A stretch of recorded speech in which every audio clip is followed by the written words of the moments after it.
İmam Əlinin şəhadəti ilə bağlı hadisələr haqqında deyilir ki, Həzrət Əli İbn Mülcəm tərəfindən zərbə alandan sonra başından onu evinə gətirirlər və həmin axşam bir həkim gəlir ora.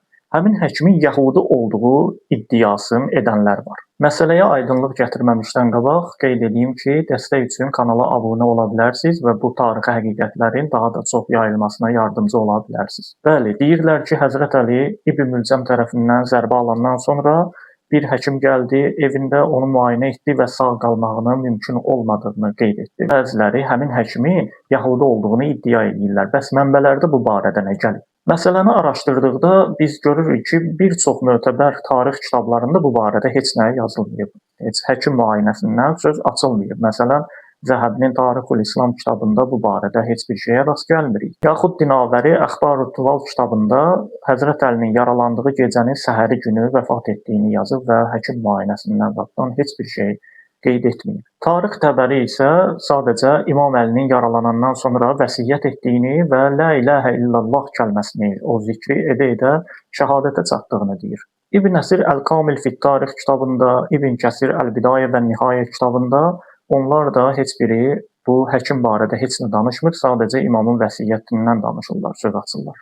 Bəs ümumiyyətlə bu həkim mövzusu haradan çıxıb? Hansı mənbələrdə gəlir? Əbülfərəc İsfahani Məqatülü Talibiyyin kitabında Əbu Mixnəfdən nəqlən deyir ki, Həzrət Əli yaralandığı gecə Kufənin bütün həkimlərini bir yerə topladılar. O həkimlərin arasında yaralar üzrə mütəxəssis olan Əsir İbn Əmir İbn Hani Əs-Səkuni deyilən bir həkim var idi. Deyirlər ki, həmin həkim, yəni Əsir İbn Əmir qoyunun ağciyərindən bir damar çıxartdı, sonra onu üfürdü və imamın yarasına qoydu. Ondan sonra yaradan bir qısa müddət sonra götürdü. Qoyduğu damarı götürəndən sonra imamın beynində olan ağ maddəni onun üzərində görəndə, yəni damarın üzərində görəndə imama baxıb vəsiyyət elə dedi.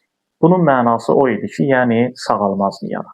İmam da qələm və kağız gətizdirdi, öz vəsiyyətini yazıb qoydu.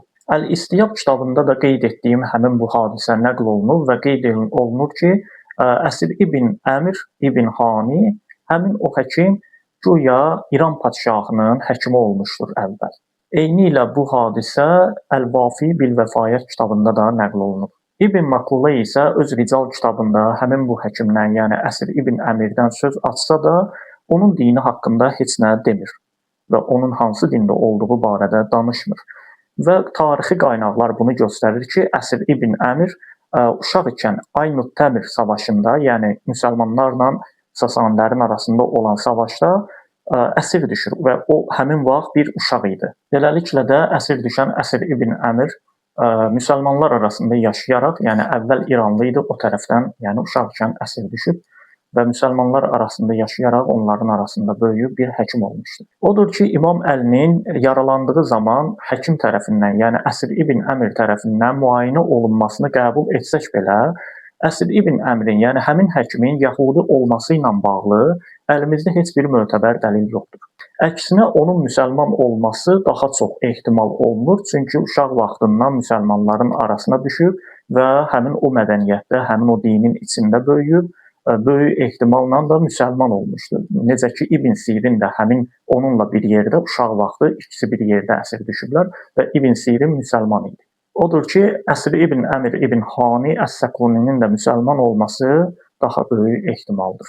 Daha çox video üçün kanala abunə olmağı unutmayın. Başqa videolarda görüşənədək sağ olun.